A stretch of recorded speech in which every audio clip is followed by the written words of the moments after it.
Hello everyone, स्वागत आप सभी का हमारे यूट्यूब चैनल पे। तो गाइज़ आज जो है हम डिस्कस करने वाले हैं इस वीडियो के अंदर कंटिन्यूअस फंक्शन के बारे में। ठीक है, क्लास +2 के अंदर चैप्टर नंबर 5 है एनसीईआरटी का कंटिन्यूटी एंड डिफरेंशिएबिलिटी, जिसकी एक्सरसाइज 5.1 है, जिसके अंदर आप लोगों को बताना है कि फंक्शन कंटिन्यूस है या डिसकंटिन्यूस है। ओके तो आज की इस वीडियो में हम बात करेंगे डेफिनेशन की कि कंटिन्यूस फंक्शन कौन सा होता है और डिसकंटिन्यूस फंक्शन कौन सा होता है। तो इस वीडियो के अंदर मैं सिर्फ आप लोगों को कंटिन्यूटी की डेफिनेशन करवाने वाला हूँ गाइस, और नेक्स्ट वीडियो में हम जो है एक्सरसाइज 5.1 डिस्कस करेंगे। ठीक है, और आप सभी को बता देता हूँ कि जल्द ही इस चैनल पे क्लास +2 का जो है लाइव क्लासेस स्टार्ट होंगी, तो आप इस चैनल को सब्सक्राइब जरूर कर लीजिएगा एंड इस वीडियो को लाइक जरूर कर दीजिएगा अगर आप लोगों को ये वीडियो पसंद आए तो। ओके गाइस, स्टार्ट करते हैं। तो अगर मैं बात करूं गाइज, यहाँ डिस्कस करने वाले हैं हम डेफिनेशन किसकी, कंटिन्यूटी की, या मैं कह सकता हूं कि कंटिन्यूअस फंक्शन क्या होता है। ठीक है, कंटिन्यूअस फंक्शन क्या होता है। क्लास +2 के अंदर क्लास +1 के अंदर आप लोगों ने पढ़ा होगा लिमिट।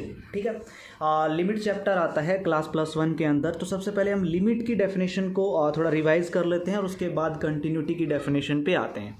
ठीक है, तो गाइस जैसे मेरे पास एक फंक्शन है f(x) = x³। ठीक है, और एक पॉइंट की बात करता हूँ कि x = 2 पॉइंट पे इस फंक्शन की मुझे क्या निकालने का, इस लिमिट निकालनी है। ठीक है, आपके पास एक फंक्शन दिया हुआ है, फंक्शन क्या दिया हुआ है, f(x) = x³ एंड एक पॉइंट दिया हुआ है x = 2।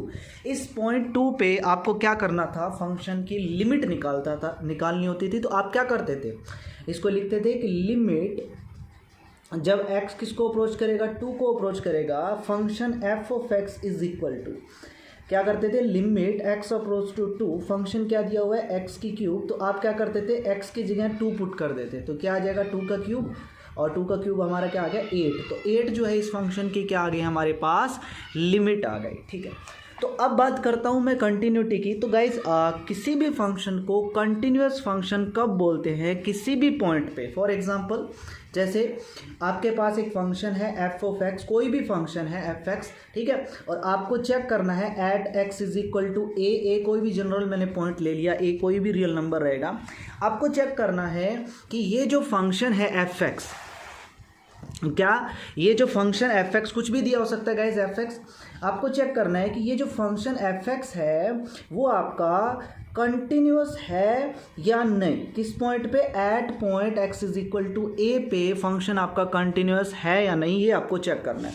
तो बड़ा ही आसान है। तो देखिए कोई भी फंक्शन किसी भी पॉइंट पे कंटिन्यूअस कब होता है, अगर उस पॉइंट पे, उस पॉइंट x = a पे उस फंक्शन की लिमिट और उस फंक्शन की वैल्यू क्या हो, इक्वल हो। उस फंक्शन की उस पॉइंट पे लिमिट निकालो और उस फंक्शन की उस पॉइंट पे वैल्यू निकालो। अगर दोनों इक्वल आ जाती है तो उस केस में उस फंक्शन को कंटिन्यूअस फंक्शन बोला जाता है। फॉर एग्जांपल मैं आपको एक एग्जांपल के थ्रू समझा देता हूँ गाइस, बड़ा ही आसान है। देखिए एग्जांपल के थ्रू, जैसे फॉर एग्जांपल मैं एक फंक्शन ले लेता हूँ f(x) = x + 5। ठीक है, और एक पॉइंट ले लेता हूँ एट पॉइंट x = 3। मेरे को चेक करना है कि ये जो फंक्शन f(x) जो है इस पॉइंट पे कंटिन्यूअस है या नहीं। तो सिंपल है, सबसे पहले मैं क्या करता हूँ, इस फंक्शन की 3 पे वैल्यू निकालता हूँ। तो x को इसमें 3 पुट कर देते हैं, तो ये क्या आएगा 3 + 5 = क्या आया 8। तो फंक्शन की वैल्यू इस पॉइंट पे कितनी आ गई गाइज, 8 आ गई। अब मैं फंक्शन की लिमिट निकालता हूँ, किस पॉइंट पे, x = 3 पॉइंट पे। तो x किसको अप्रोच करेगा, 3 को, function limit x approach to 3, function क्या दिया हुआ है x + 5, तो इसमें x को क्या पुट करेंगे 3, तो ये भी क्या आया 8। तो देखो फंक्शन की पॉइंट पे वैल्यू और फंक्शन की लिमिट दोनों इक्वल आई। तो इसका मतलब ये हुआ कि ये जो फंक्शन है वो आपका कंटिन्यूअस फंक्शन है। ठीक है, क्या दिया हुआ है गाइस, कंटिन्यूअस फंक्शन दिया हुआ है। अब आप बोलोगे कि सर ये तो हमेशा इक्वल ही आएगी, तो डिसकंटिन्यूअस किस पॉइंट पे होगा। तो गाइस मैं आपको 3 कंडीशन बताता हूँ। अगर उन 3 कंडीशन में से कोई भी एक कंडीशन बनती है, उन 3 कंडीशन में से अगर कोई भी एक कंडीशन बनती है तो उस फंक्शन को हम डिसकंटिन्यूअस फंक्शन बोलते हैं। तो मैं आप लोगों को कंडीशंस बता देता हूँ गाइस। ठीक है, कंडीशंस देखिए, condition number first, condition number first, sorry guys, discontinuity की कंडीशन बता रहा हूँ। कंडीशन नंबर फर्स्ट कि F X is not defined. अगर आपका फंक्शन डिफाइंड नहीं है उस पॉइंट पे, फॉर एग्जांपल जैसे F X is equal to दे देता हूँ 1 में एक्स और पॉइंट दे देता हूँ एक्स इज इक्वल टू 0। मैं कहता हूँ कि बताओ ये फंक्शन इस पॉइंट पे कंटिन्यूस है या नहीं। तो सबसे पहले आपका फंक्शन डिफाइंड होना चाहिए इस पॉइंट पे, जबकि अगर मैं एफ एक्स में एक्स को पुट करूँ 0 तो यह आएगा 1/0 और वो क्या आता है हमारा इनफाइनाइट। मतलब इस पॉइंट पे आपका फंक्शन डिफाइंड ही नहीं है, इस पॉइंट पे आपका जो फंक्शन है वो डिफाइंड ही नहीं है, इसका मतलब वो कंटिन्यूस तो होगा ही नहीं।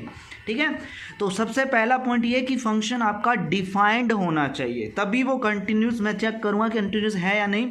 अगर डिफाइंड ही नहीं है तो ऑटोमेटिक वो क्या हो जाएगा आपका डिसकंटिन्यूस हो जाएगा गाइस। क्या हो जाएगा? डिसकंटिन्यूस हो जाएगा। क्लियर। कंडीशन नंबर 2, अगर आपकी लिमिट एग्जिस्ट ना करे, डज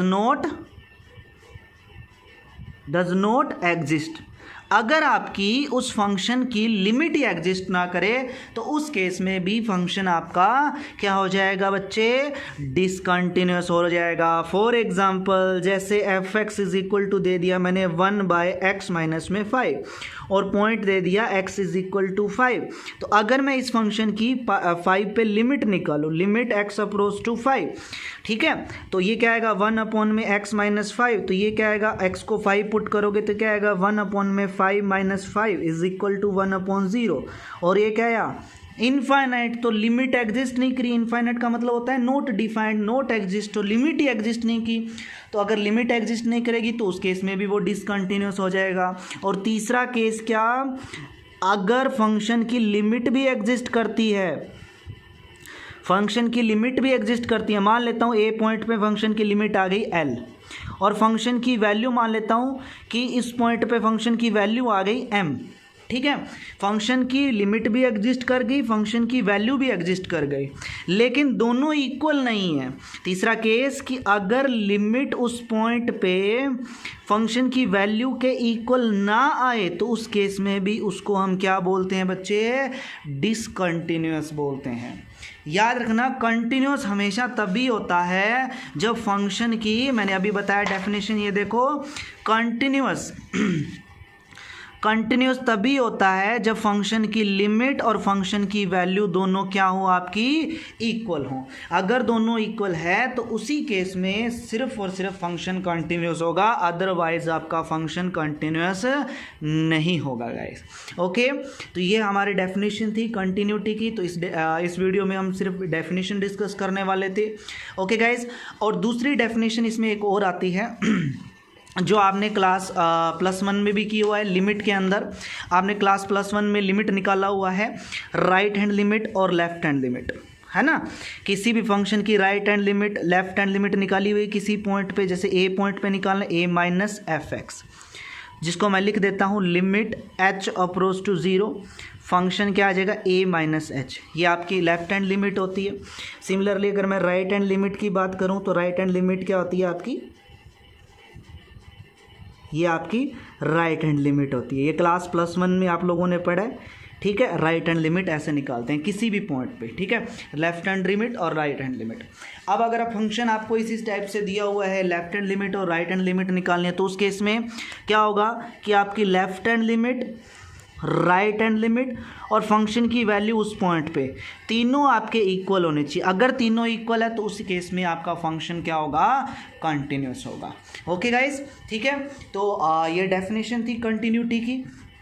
तो नेक्स्ट वीडियो के अंदर मैं आप लोगों को एक्सरसाइज 5.1 करवाऊंगा, उसके क्वेश्चंस करवाऊंगा, एक एक क्वेश्चन आप लोगों को सोल्व करवाऊंगा। एक्सरसाइज 5.1 चैप्टर नंबर 5 है एनसीईआरटी का, क्लास +2 का, ठीक है। कंटिन्यूटी एंड डिफरेंशिएबिलिटी, उसका सॉल्यूशन हम डिस्कस करेंगे। तो गाइज प्लीज़, अगर आप लोगों को ये वीडियो पसंद आई है तो प्लीज़ इस वीडियो को लाइक जरूर करें, अपने दोस्तों के साथ शेयर जरूर करें। और मैं आप लोगों को बता देता हूँ कि जल्द ही मैं इस चैनल पे +2 का एनसीईआरटी का लाइव क्लास स्टार्ट करने वाला हूं, तो इस चैनल को सब्सक्राइब भी जरूर कर लें और बेल आइकन जरूर दबा लें गाइस, क्योंकि बेल आइकन से मेरी जो भी वीडियो आती है उसका नोटिफिकेशन आप लोगों के पास आ जाएगा। ओके गाइस, तो मिलते हैं नेक्स्ट क्लास में। तब तक के लिए आप सभी स्टूडेंट का दिल से बहुत बहुत धन्यवाद। जय हिंद, जय भारत, वंदे मातरम आप सभी स्टूडेंट्स को।